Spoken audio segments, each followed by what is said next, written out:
What is going on, everybody? It's funny. I can't even say that anymore without thinking of Chris just completely making fun of me, saying, "What's up, everybody?" Well, he makes fun of you for everything, so. Yeah, he's that kind of person. But anyways, I hope everybody has had a great weekend and their week has gone well. We'll talk about that, see what everybody has been up to, see if there's anything new going on. If you're slammed, if you're slow, some of the things you can do to kind of gradually get more business. Or I mean, we're kind of at a point where we're kind of figuring some new things out, really. And I'm talking about Mario in particular. But we'll talk about that here in a moment. Kind of tell you how our week has gone. This past week at least. How today has gone as well. And we're just gonna wait for some of y'all to tune in. Nathan, the awesome gamer. Hi. What's up, Nathan? The awesome gamer? What do you play? I'm terrible at video games, but I like them. No, you're pretty good at them. You're pretty good at them. Like your Street Fighter, you're pretty awesome at that. Can't beat M. Bison. And then Roblox. Well, Mac plays that. Not Matt, but our son, Mac. Yeah, he loves that game. I haven't got into Roblox, but I get it. Nathan the Awesome Gamer wants a shout out. What's up, Nathan the Awesome Gamer? Here's a Shop Gnome shout out. Whee! There you go. A little bit of a shout out. So if you're just tuning in, be sure to say hello in the chat. I know we do have some of our viewers tend to just like to hang out in the background, which is cool. You're welcome. But trying to get a little bit of interaction going here, so that way we can all have a good time. And we'll just, if there's anybody out there that has any questions about screen printing, that's what we're kind of dedicating this live stream to. That's code for we didn't really think of anything and we came in unprepared. Well, what's up, Rybeats? Rybeats! It is not just that, because we'll talk about it in a moment. I mean, we hadn't had time to really think of any particular topic, but also I think last time, and most of the time there is a lot of questions aside from whatever topic we're talking about. Yeah, we did the giveaway, which, by the way, is kind of weird that I put that video up Monday, and I'm not sure if YouTube deleted it or what was going on, but it is gone for whatever reason. So I was checking my Gmail and didn't see any kind of notification. Although I don't want to go, I don't know if it was accidentally deleted. If I haven't accidentally deleted anything in the past, but I don't know. It can happen, and it's not exactly a video, or if it was taken down. It was fun. I think it's one of the most fun I've had. Well, it wasn't the live stream. It was the video that I posted of unboxing. I thought you were talking about live. No, because you said I wish someone would give me free shit. And that's what I said on the live. No, there you go again. I'm just messing with you. No, I don't know. All I know is the video is gone, and I just was kind of running things through my mind. I'm like, why, if it was taken down by YouTube, why would they take it down? Like, what in there was possibly said, or what has gone on that they could have possibly taken it down? Because I know I didn't delete it, and I'm pretty sure I didn't. It's kind of hard to accidentally delete a video. I mean, it asks you, Are you sure? Okay, well, it is 7:05. We've already got a couple questions. So hey Tio, hi hi Cheryl, hi Ellie. Okay, well, we can go ahead and get this little screen printing party started. And Shannon, is that where you're going to be at? Because I feel like you moved a little bit. Did I you not? wanted to sit my. I'll You stand sat side you up. sat down? No, it's okay. I can just adjust your camera. No, it's fine. I'll still stand. Whatever. Are you sure? Okay. Anyways, let's go.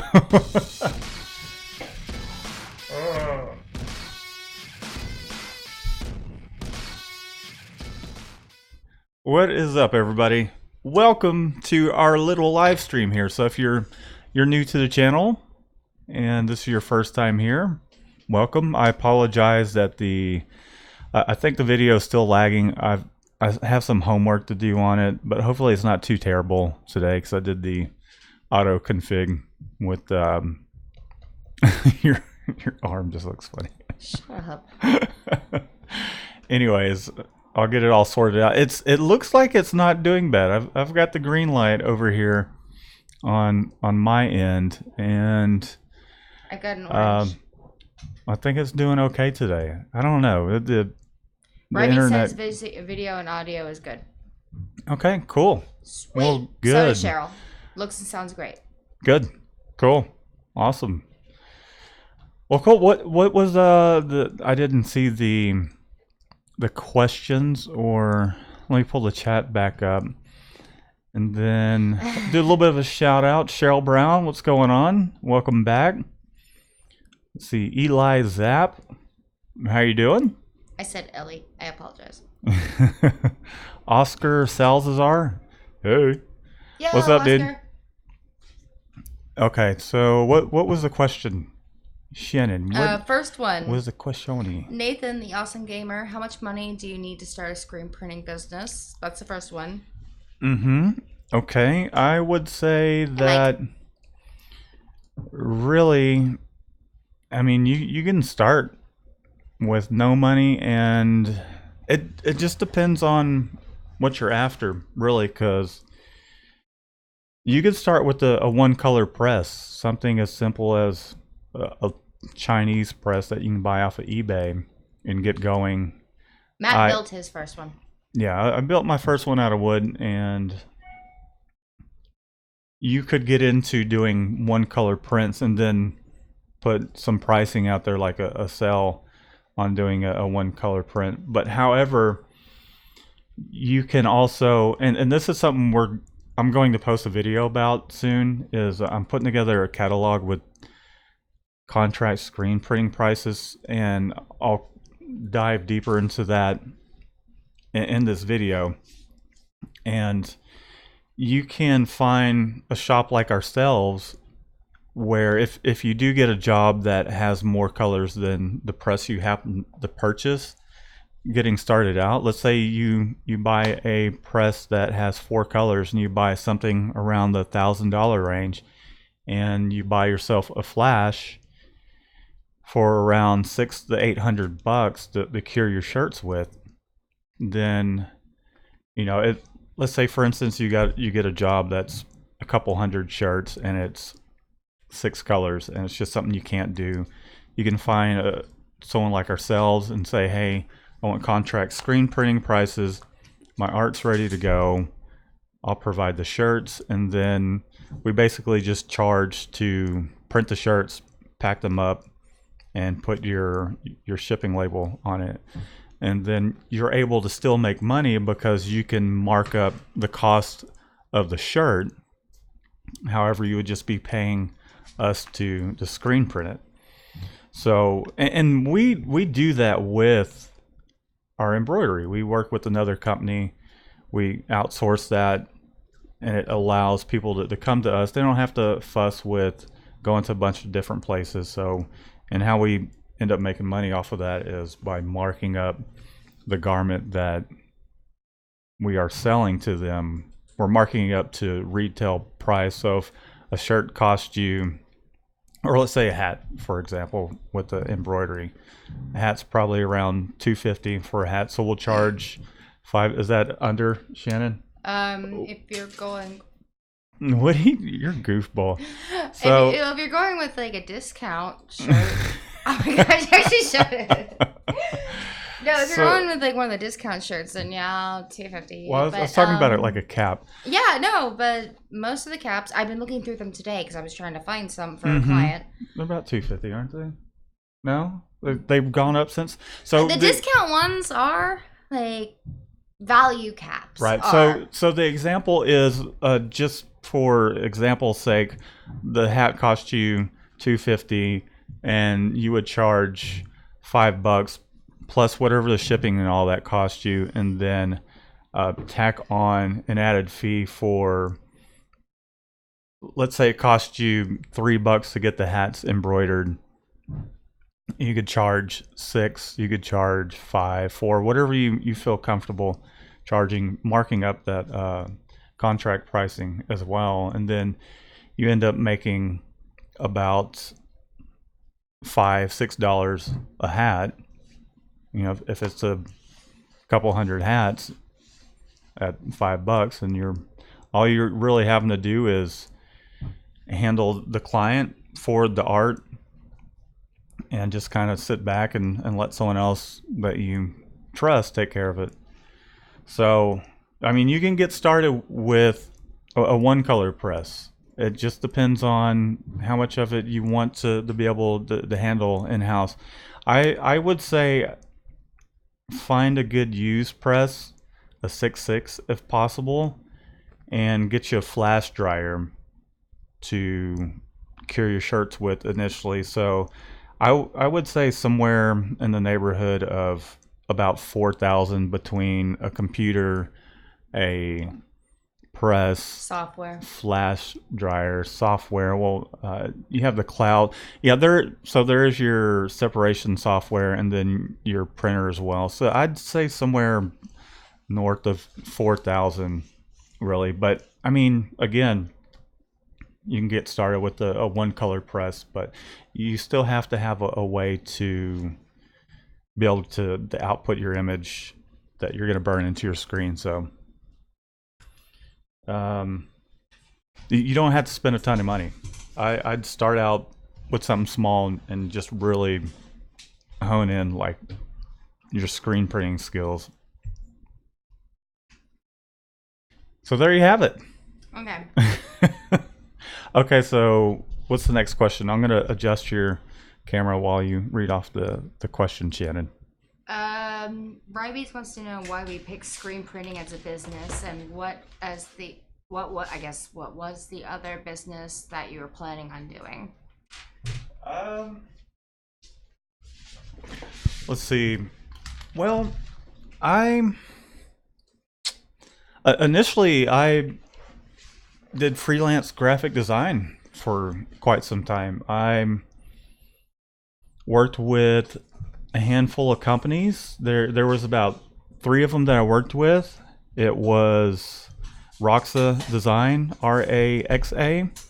I worked with, I'm not gonna say who it is, but I worked with them, and then Smith and Jones, and then another advertising agency called Marion, the Marion Group. These are all places here in Houston. And I did a ton of freelance work with the goal of kind of learning the business and really becoming good at being a graphic designer, sending things off to print, kind of really getting down pre-press and all that.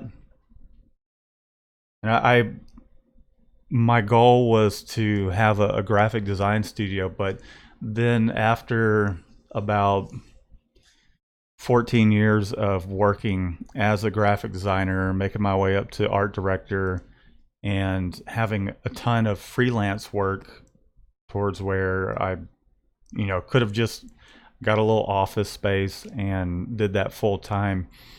But I'd say a lot of people don't know what graphic design is. I need some art, and you have to really be able to find these clients that are willing to pay what you're worth. And then the other thing is I just got tired of being behind the computer 12 hours a day, just sitting behind the computer. My eyes got tired, and I'm someone that likes to work with my hands quite a bit. I played music for a long time as well. Did that kind of semi-professionally, playing 4 to 6 times a night. Not a night, excuse me, a month. And that I really enjoyed. That I think that's what I initially wanted to do, but I was persuaded by family to do the art thing because they felt that I was really good at it, which, I'm great at playing music and whatnot as well. But as far as having a family and all that, and having more reasonable hours, because a musician is out till 3, 4 o'clock in the morning, playing gigs, coming back home, and then you're practically just about going to sleep when the sun's coming up. So to me, that really didn't align with having a family and all that. Although I could have started like doing lessons or a music studio or whatnot, but playing out live was a lot of fun. And then also the industry changed. The music industry went from, in the early to mid 2000s, it went from kind of that rock pop stuff to more rap, pop music kind of stuff. So that kind of left a lot of competition going after the same venue. So graphic design, a firm or whatever you want to call it, or playing music was what I was at. Shannon, what about yourself? What were your goals, aspirations, and as far as if you did start a business, or had anything ever crossed your mind aside from when you went to school? Aside from, being a lawyer and starting my own firm before I realized I hate lawyers. I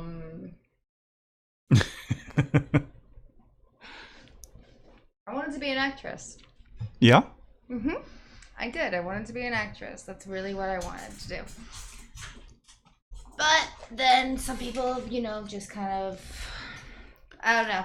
I was wounded in confidence at a very tender age. So, very impressionable age. Now you're a YouTube celebrity. I'm not a YouTube celebrity.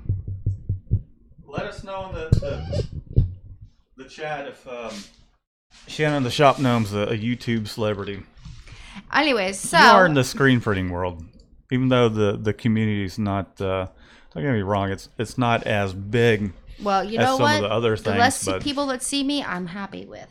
So the next thing was you found the perfect. Sorry, you found the perfect market then, because there's just enough people that know you and enjoy seeing you. You want to know what's hilarious? What's that? My hair is the exact same color as this wall. Oh, we haven't even talked. Oh, has anybody even mentioned anything about your hair? No, Rybeats actually just wants to know what happened to my arm, and if you tripped me.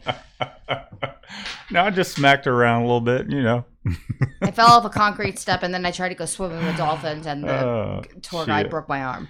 Okay. Yeah, Shannon isn't the most graceful person, and she walked to the store, and I came back, and she's like, "Oh, by the way, I fell. Look at my knees."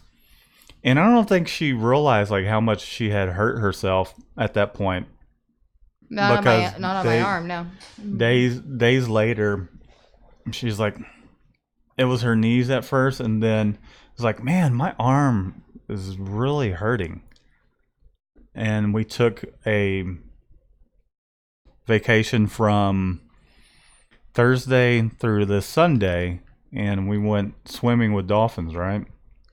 Well, that was the goal. Well, they got us pretty close to them. So, but the way that they get you in the water with them is they take you by the forearm and they just go boom, yeah, splash. I got video of it where he was holding on to her and he's like, okay, now just ease. He's from Georgia, and he's like, okay, just ease on in the water.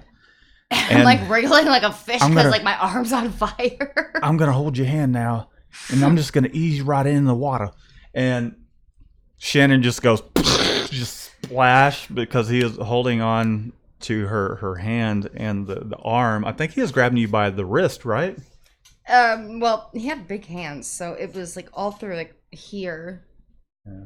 Well, his name was Bill, wasn't it? Mike. Mike. Oh, you think that would? You think that would be easy to remember? You But would. anyhow, You still don't remember our rep's name, and his name's Shannon. no, I remember his name. Now. Anyhow, so Yeah. So he broke my arm. I splashed, scared the dolphins away. They were assholes. They wouldn't let me ride them, and I think I broke my phone. So yeah, broken arm, broken phone. Dolphins are assholes, and I didn't get to ride one. Anyways, she just had a series of unfortunate events with her arm. She fell off the stool she's sitting on earlier today. Scared the shit out of Michelle.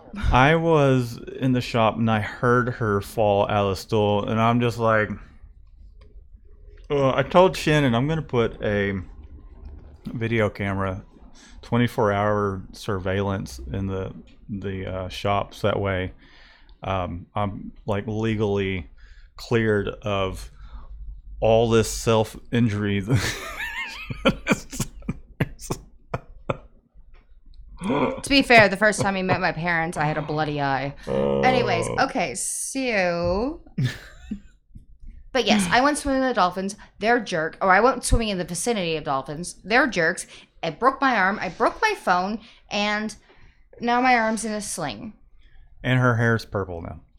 Pinkish purple. Screen printing question. What do we got? Yes, we got top 10 lot.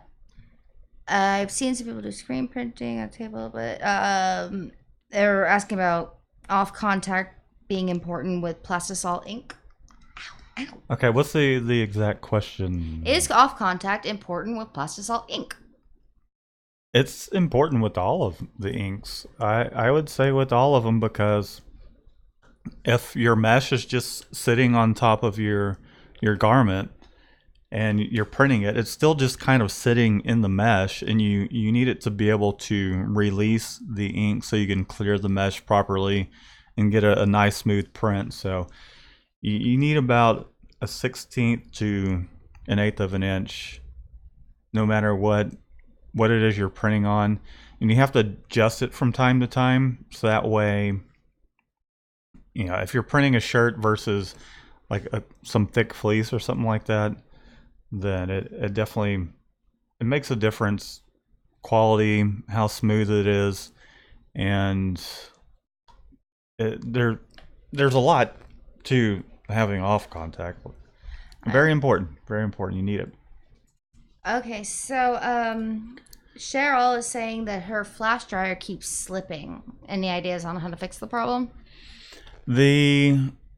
When you say it's slipping, so it's just kind of going down inside the extension with the knob or whatever it is you clamp it. I don't know what flash you have, but if that is the case, just tighten it up some more. You don't want to over tighten it. It's height adjustment. Yeah, it's height adjustment. No, she's confirming it right here. Right. Yeah, I'm just repeating it. So yeah, just snug it down some more. Just snug it down a little more, and you don't want to go overboard. You like get carried away with it, because you can strip the bolt that basically just presses against the flash itself. So just give that a tighten, see if that helps out.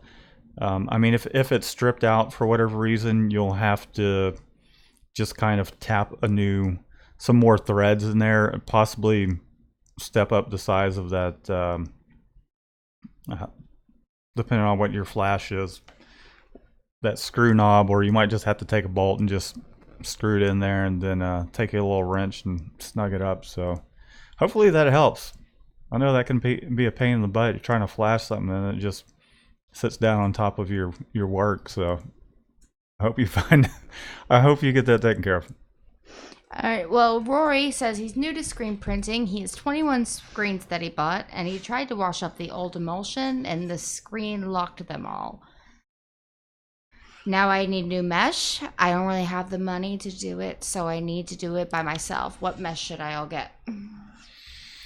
Okay, so you're absolutely certain that they're locked in. Really, what's going to lock them up is if you put emulsion remover on it and then you let them sit up and that emulsion remover just kind of harden on it. You can also try a really aggressive dehazer, something that's more of a paste, and then scrub that on there and let that sit for a good 3 to 5 minutes, and then use a power washer to hopefully get rid of the rest of the emulsion that's in there. But if they are locked up, you do need to remesh them. You have 20 screens. 21. 21. It's all going to depend on what kind of work do you do the most. If you're doing t-shirts, personally, I would go for some 195s or 200s and 230s. So I'd probably shoot for maybe 7 or 8 230s and kind of divide the rest of that up with some 195s, and also you'll need you at least 1 or 2 110s, maybe a couple 156s, because you're going to come across printing hoodies or whatever the case is, maybe even koozies or something like that, where you need a lot of ink to flow through the fill the knit.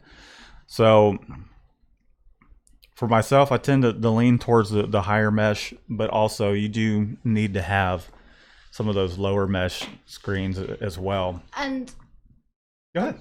And also, there's something else to consider. If it really is really locked up, one of the reasons GSG has been so great for us is because I know you saying you don't have the money. They offer like it's called their green screen program. So I don't know if that is if you have a GSG close to you. And there's other companies out there as well. But this just is the one that we use for that will remesh them. I used to use Lee's Screen Supply because they weren't too far from me, and now the closest place to us that remeshes is GSG. And with GSG, you basically bring your screens in with the mesh cutout and tell them what mesh you want, and you just exchange them. They have a stockpile of screens that are ready to go. So, and it's for lower than, because you said that you're not like really in a financial position that you can just get all new screens, but this is like a discounted version where they just do it for you. So I think it'd be worth the time. That's all. Normally, new screens are somewhere between about $22 on up to $35, depending on the size and the mesh. But their program is so you're basically paying $10 less because you're bringing the screen in, and they do a pretty good job remeshing them. Yeah, or with their exchange program. They also do remeshing, but I'm generally too impatient for all that and don't want to make another trip back just to pick up pretty much the same thing I'm handing in, aside from the fact that there are a lot of people, especially with manual size screens, there are a lot of people that over clamp them, and I've seen some pretty funky screens that I've exchanged in the past. Or something else you can do is take a look on Craigslist and see if you can't find someone getting rid of some screens for about around $5. I wouldn't pay more than $5 for them, just in case there's some issues with them as well. But I mean, generally you can get them for about $5 or so, and then just inspect them really well and see how tight the mesh is and whether they have holes or not. So that might be another option. Okay. they're offering advice to some of the questions that are going on right now. Some of them. Oh, I'm not even gonna try this one, but it's 7:15 a.m. in Vietnam. Good morning, Vietnam! That was too easy. Sure, you haven't heard that before. Hi, Jose. What's up? Let's see what else we got here. Anyone use international coding inks? By Pat. Yeah, we use them. We have a handful. I mean, we don't stick with one particular brand. So does Rybeats, apparently. We tend to get whatever. So your different brands are going to have different colors. They're also going to have different price points. I'd say for the most part, we try to stick with GSG's house colors because they're the inks are good inks. They're a little less than, let's say, Wilflex or International Coating. But occasionally there's a time when, like, if we're looking for a particular color of ink, if our vendor is out of this particular color, then I'll go to someone else and, like, say for instance, we got some. Give me 1 second here. Let's see. Yeah, I thought we had got some. We did order some from McBee Supply. Ordered some ink from them, and it's Union ink. However, a lot of times we tend to go with this Vortex ink, which is just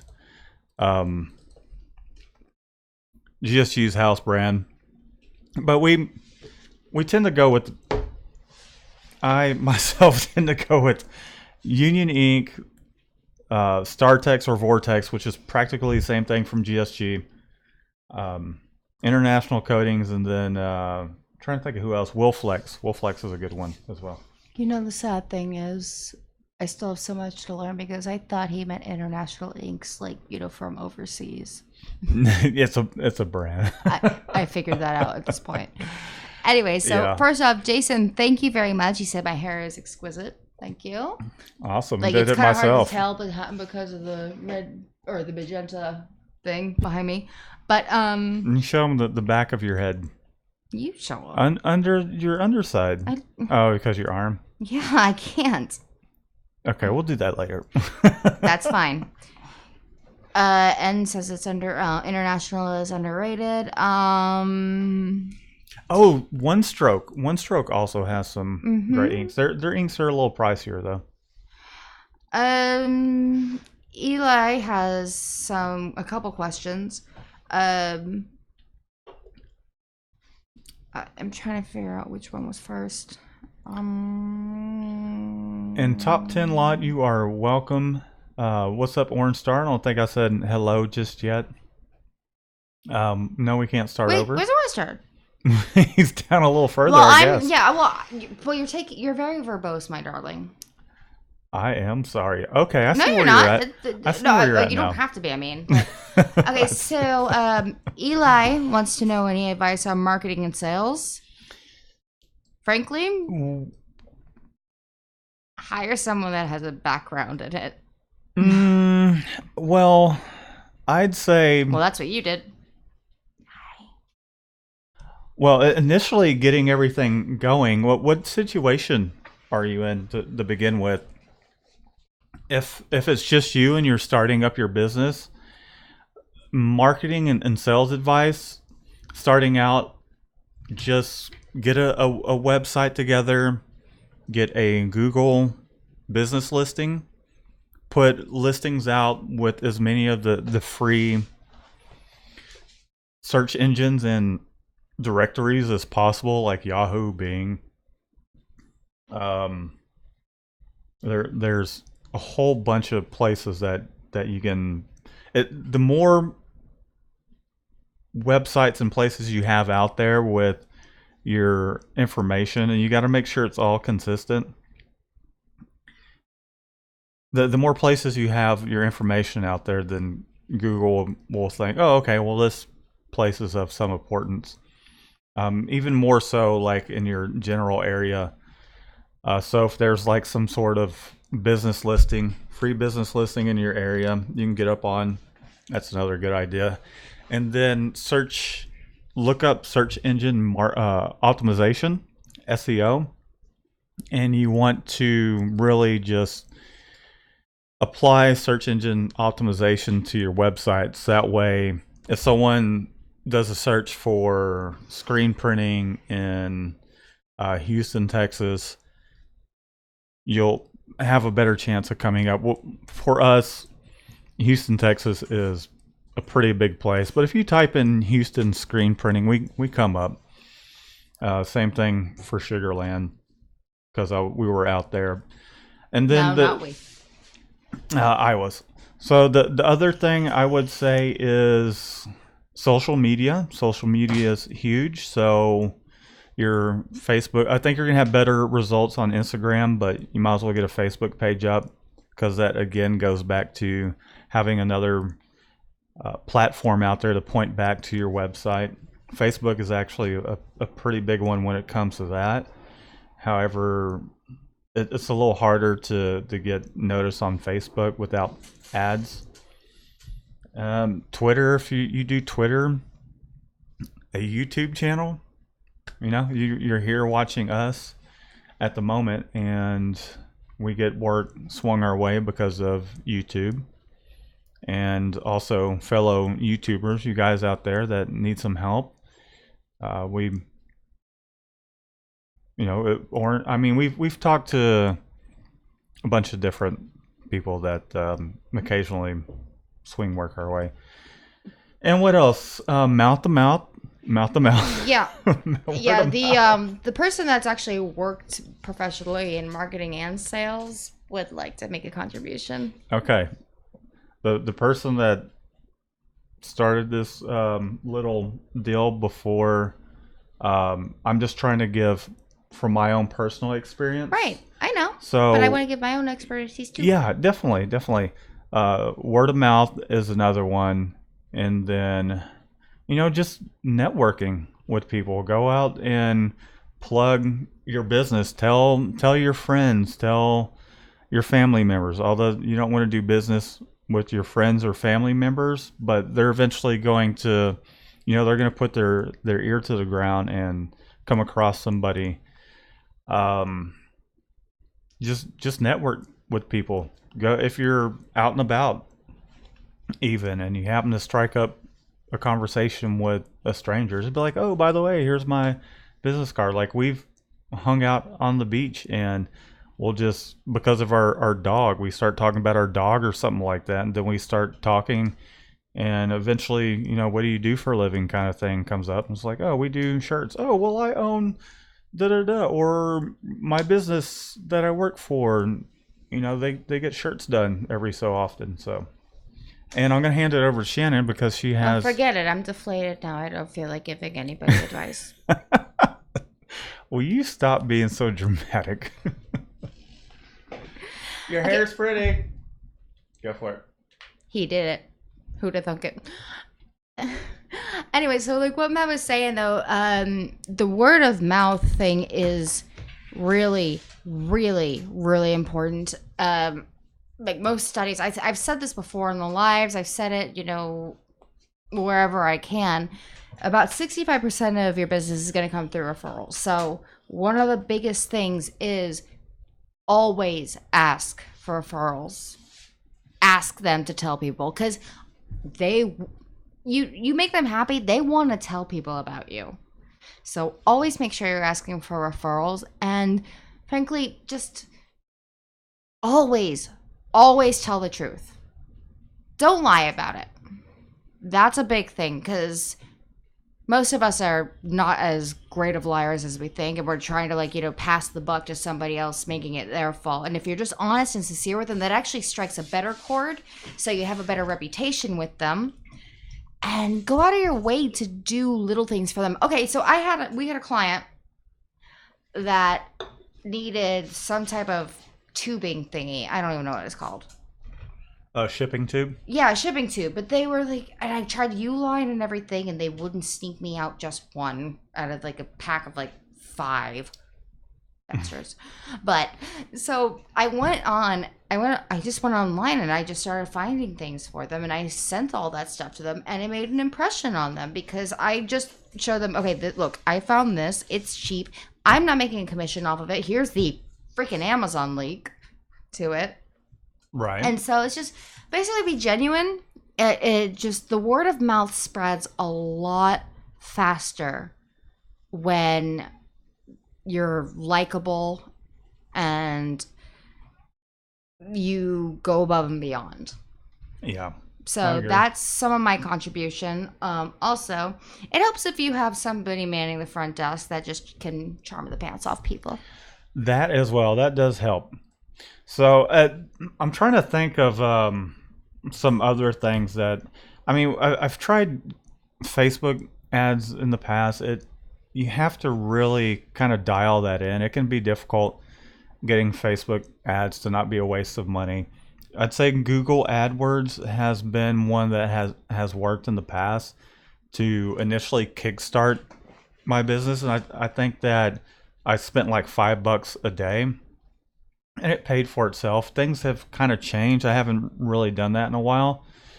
Some of the other things that I did in the past were just small little flyers, and kind of did the kind of hustle type deal where I'm like putting them on people's cars, but I never heard back from any of that. So we're trying to give you solid advice that's like worked for us. And then when you do get a new client, ask them how they heard about you, so that way you can kind of reinvest your time into putting efforts into what's working for you, because you don't want to keep chasing your tail, putting time into something that's not working. Oh, and also one more thing. Be prepared to be flexible. Like, say that one client that we have, the cleaning service. Yeah. Yeah, he called thinking we were still in Sugarland. We're not, and he was, and I was like, all right, okay, cool. And then he was like, all right, so can I pick them up? I'm like, where are you coming from? Sugarland. He's like, and he was like, oh, and he was about to hang up. And I just go, oh, wait. Let's talk for a sec. How about, seeing as you expected it to be from, just down the street, and instead it's, over an hour, a drive, over an hour, why don't we just give you free shipping? So, and these are Sport Tech front left chest one colors. So and now we have that account. Go on. In other words, like some sort of discount maybe to a first time, or some sort of special deal, because every one of our clients are a little different. There's some that kind of what Shannon's mentioned often is just being able to kind of read and recognize, like, if you're leaving money on the table, really. And then you're going to have clients that, a lot of their work is budget oriented, so you just got to kind of cater to each person that you come across that's interested, and just be on point with your replies, be on point with keeping them up to date with what's going on with their order.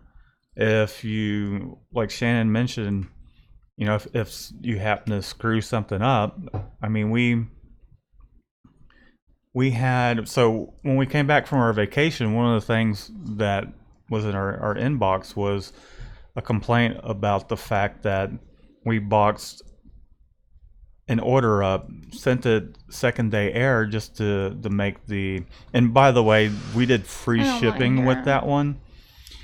And he sent us a picture, and the box was just completely fell apart, even though it's not our fault. I mean, the box did weigh about 60 something pounds. However, the box looked nothing like how it left, and who knows, that might be enough just to kind of really irritate the crap out of him. Well, he But was already stressed. right, but you know, we reached out to him and we're just like, I apologize. We got the shirts to him and on time, and Oh, we did? yeah, we did. The shirts got to him on Oh, time. thank fuck. The shirts got to him on time, but the box was falling apart. And then the other issue we had was the fact that he wanted everything folded and bagged, and the day that we had to ship them out, we I was we basically ran out of poly bags and just had no idea this was going on, that we were so low and we couldn't completely bag each shirt. So we waived. What I ended up doing, I don't know if you know this, because Yeah, I saw that it was fully paid. I was like, he paid for the extra $100 No, for no. like non-bagged things. I waived his We haven't talked about this. It stressed me out. bagging and folding because of the fact that we didn't get every single one of them bagged, but also, I mean, we flip folded them, and if the box was all undone, whatever work we did flip folding them, then it pretty much was undone. So, Well, I mean, sometimes he got the shirts. I'm so happy. yeah, sometimes stuff happens, and they'll remember that you got them on time. The quality of the print, he's happy with the quality of the print. He was. The thing that I'm about to was a cry. little out of our controls, the shipping, the thing that we could have been on top of, which is something that we'll just kind of It's learn learning. from, is that it's not every day we're Polybagging. polybagging shirts. I mean, we do it here and there, but it's not every single day. So didn't really have a good grasp around our stock levels on that, and so that's something we can improve on our end, is making sure that we're completely stocked up. We tend to make sure we got the ink, we have vinyl, we have cleaning supplies, and then the one thing we hadn't really thought about was the bag. So I do want to actually give a shout out to Granger because I did problem solve that. First off, I want to give a shout out to Shannon. He saved my ass. But Granger was able to find me the exact bags I needed completely for $30 for like 1,000 of them. But Matt just did not have the time to go get them, and I felt bad. I saw the order confirmation. I'm just like, I'm sorry. But they were awesome. Granger was absolutely awesome. Did we pay for them? No. Oh, okay. So, long story short, we were just completely running out of time because we're going on vacation. We're trying to get everything done by Wednesday. And we had a couple of hang-ups where we had some missing shirts, and then also Let's not say missing shirts. Let's admit it. I screwed up a couple orders. Shannon didn't order some shirts. I was trying to save save. No, it's true, and I don't care. Like, we all freaking make mistakes. I screwed up. Like, I had marked them as ordered. I thought I had ordered them. All right. I had not ordered them, and then the next job after that, we're missing pockets. Yeah. So there's going to be human error, and coming back around to your marketing question. I know we've kind of got off track a little bit, but it's still about some of the things that we've gone through. But as far as marketing goes, that's where I would suggest starting, and then as things start to grow from those particular marketing and sales strategies. I mean, there's a lot of things you can do out there, but Chamber of Commerce is a good one too. Yes, like say for instance, and this is going to be the last thing before we move on to some of the other questions, is so there's a Chamber of Commerce here that my SCORE business advisor actually advised me to get on. It's about $350 a year, but it's a huge networking opportunity. However, we've been so busy, we haven't even taken up that opportunity to go ahead and do that. And just like say for instance, so we hired our from the advice of this score mentor, something we hadn't really talked about just yet because it's something that happened Wednesday. Monday, so this guy Mario, because Panda hasn't been coming in, Mario came in and came Monday. The press that I bought, the Javelin, I swear this press has employees that tends to follow it around. He came, he heard that we had a lot going on, and he was interested in picking up some contract work. I'm like, well, we do contract work and we're not trying to outsource that. What we really need is some help in the shop. And we talked, and he made a good point, which my score mentor said as well. And he just mentioned, someone that has a part-time job really isn't going to be very dedicated to that position that they're filling, and he's really interested in working for us full time. However, we have a lot going on, and it would allow us to focus on getting in more sales and networking more, because he came in Wednesday and saved our butts. He will come with a pretty decent price as far as hourly wage. That's something we haven't discussed. But I do see the benefit, because I didn't really have to tell him anything aside from, hey, here's how we do things. And he wanted to know, hey, how do you like to do things? And he just went at it and registered up some jobs and printed them. Like while I was running errands, came back, he had it registered, the job that we needed to print that I got the shirts for. And we knocked them out. The two of us knocked them out pretty quick. And he loves Apollo. Yeah. I mean, we knocked out about 4 jobs that day. And so it's one of those deals where even just the one job did pay for him to be there that day. Like, we got to keep that consistent, about 3 to 4 jobs per day, or some large jobs, to keep him busy, keep everybody busy. So that's like one of our next things, is really to either, and I don't think Michelle is interested in going full time being a designer, so I could be out there screen printing. But I do think we need to get someone out there in production that can handle all that, so that way myself, Shannon can go out and we can network. I have to sit here. Not necessarily. Well, who answers the phones? Hello, thank you for calling Mikey Designs. This is Mario. Mario can't answer phones. Mario can't be as charming as me on the phone. He's a good guy, and I like him, and he loves Apollo. But actually, it sounded a little racist, but whatever. Yeah, okay, so we need to be getting back to these. There's like a million that have come up. Okay, let's Fiverr, yay or nay? Have we used it? Yes. Do we hate it? Also, yes. The nay part is you're gonna have a hard time. The concept of Fiverr is misconceiving. Is that the word? Misconceiving?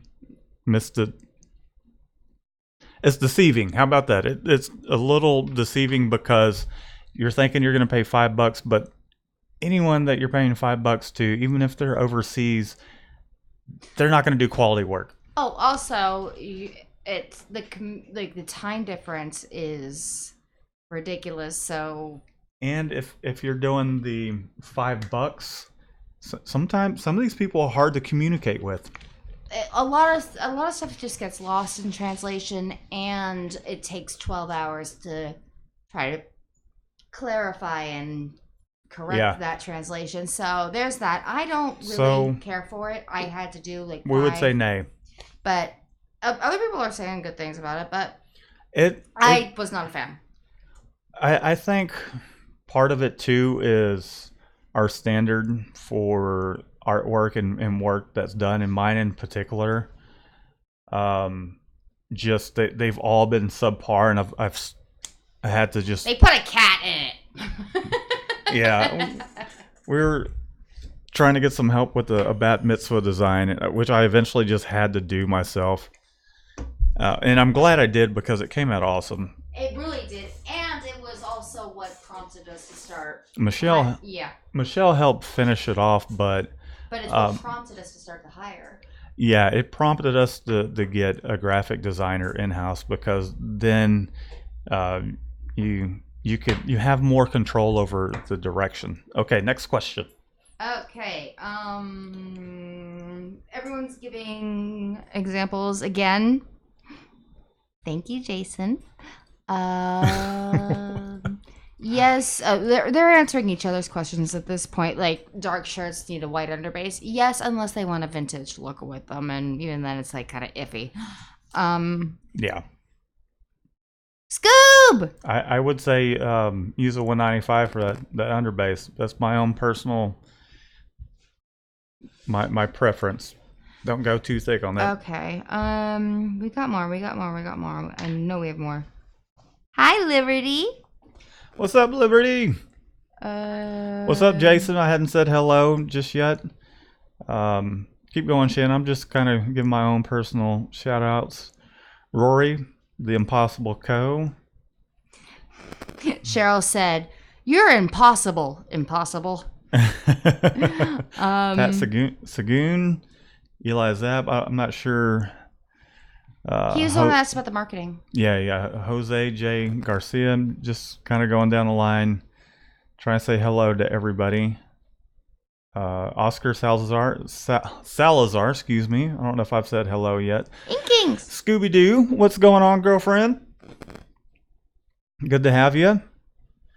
And I think that about covers everybody for my shout out. Scooby's sick.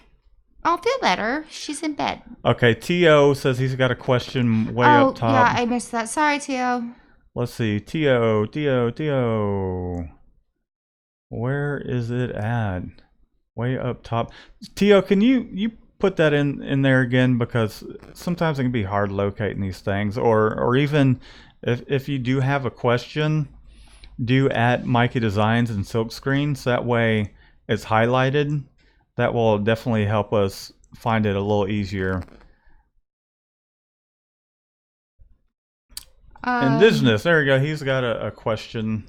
Indigenous is back? I haven't heard from you in months. What's up, Indigenous? I don't think I said what's up. I've missed you. I see your the artwork you've been doing some cool stuff. So, Indigenous, how you guys doing? Haven't been on in a while. We're doing well. I broke my arm. We don't know that it's broke, but your body knows. We've been doing well. We just been grinding away, and I think we're getting really close to hiring someone full time in production. I think that's it. It kind of goes back to that scary feeling where it's like hiring another person and whether things are going to work out or not, or whether or not we're going to continue to pull in as much work and keep that person hired. Because I'd hate to hire someone and I'm like, oh, sorry, dude, we can't afford to pay someone full time because we don't have enough work. But we're at that point where we do just need to hire someone full time. However, someone that really knows what they're doing out there comes. So it's not like coming in like every other screen like, does this need haze remover?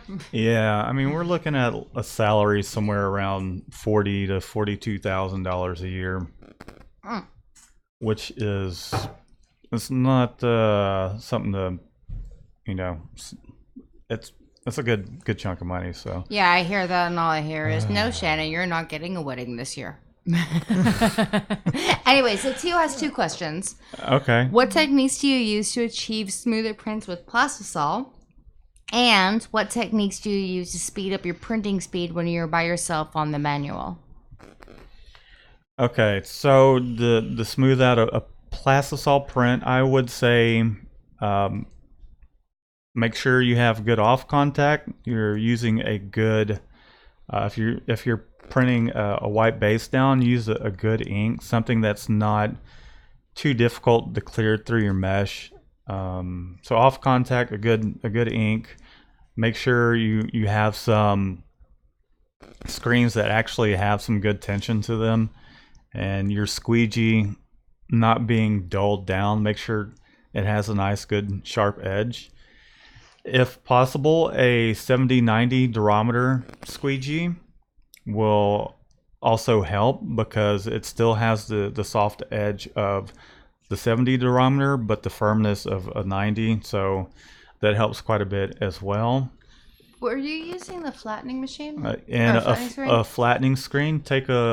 Go over to our channel and look up how to make a flattening screen. Nah. There's a couple ways you can do it. You can use a spray silicone, which I don't really advise after doing the damn, I'm trying to think of what it's called. I'm drawing a blank on it. But just go look at the video. Teflon. A Teflon sheet adhered to the bottom of it. Just flash your white base, and then once you are finished flashing, immediately hit it with your flattening screen. And it can be something as simple as unexposed screen, Teflon sheet, spray tacked onto the bottom of it, and then a squeegee with some sort of filler ink or something in there. Some people like to use bearing grease. I wouldn't advise that, but just whatever you have to toss in there. What about the... And then a heat press is good, but that's not. If his second question is speeding up production, heat pressing your every shirt is going to slow you down. So, but it does make it a little smoother. Go on. Right. Some of the things you can do on the manual as far as speeding up production is doing things wet on wet. Learn how to do things wet on wet. Don't flash every single color. It's going to take some practice, but use a higher mesh will help. So that way you're not depositing as much ink as you would, say, like with the 110 or 156. So for your top colors, use a 230. Your underbase, use a 195 or 200.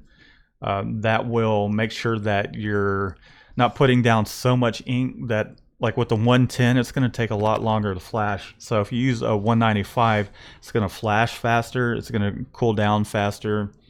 And using, let's say, a 230 for the top colors, then you can do that wet on wet printing. And take a look at some of our videos about wet on wet printing, and that will speed things up because you're not having to rotate the palette arms, the press as much. And you can turn your another tip is you can turn your flash down a little bit, load your shirts up,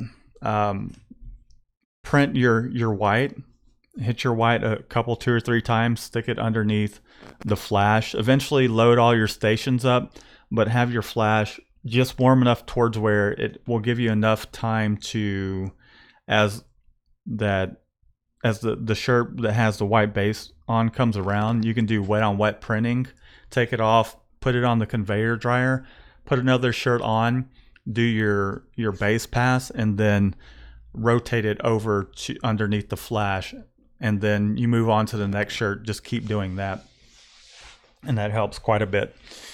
Aside from that, with one person, keep your press close to your dryer and your t-shirts even closer.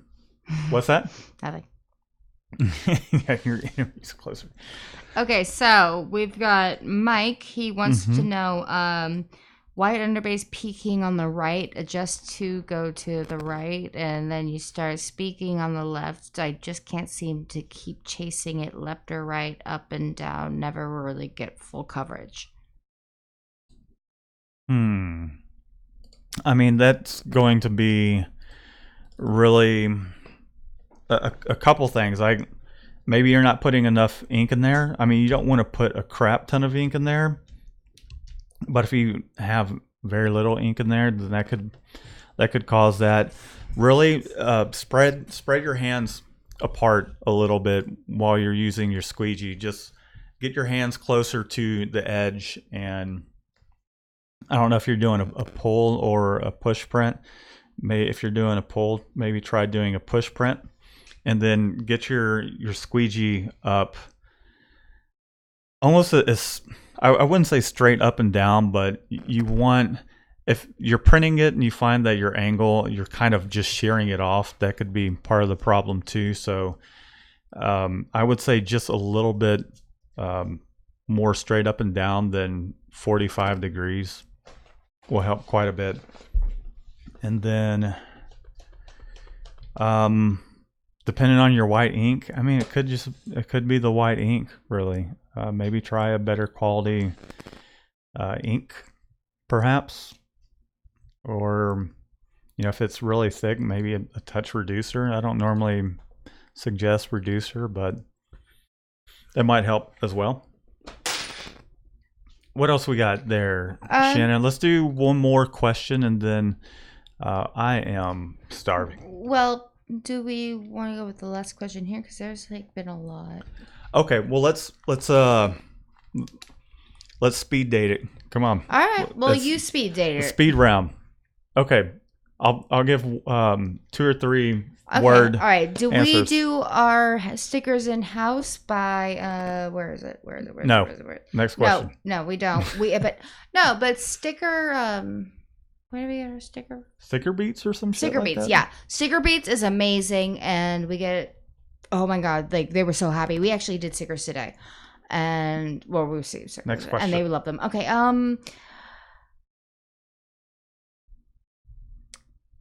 Rybeats wants to know about, did you pay to create the website, and what is your project management system, Printavo?